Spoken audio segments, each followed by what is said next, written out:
This is a resin pour I did a while ago.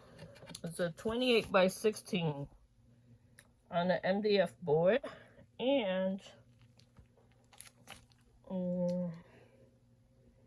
I'd say it still looks good. There's a lot of cells in there still.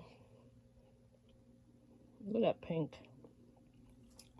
And I put glitter in the background on this one because I wanted it to look special.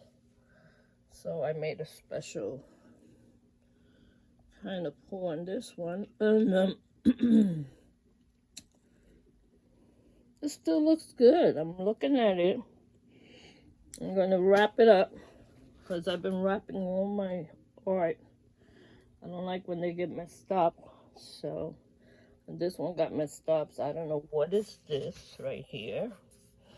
I'm going to have to sand it down and just give it a clear coat to take care of that area.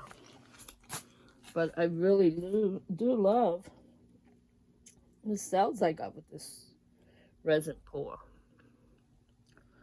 So this is a 28 by 16. I love it.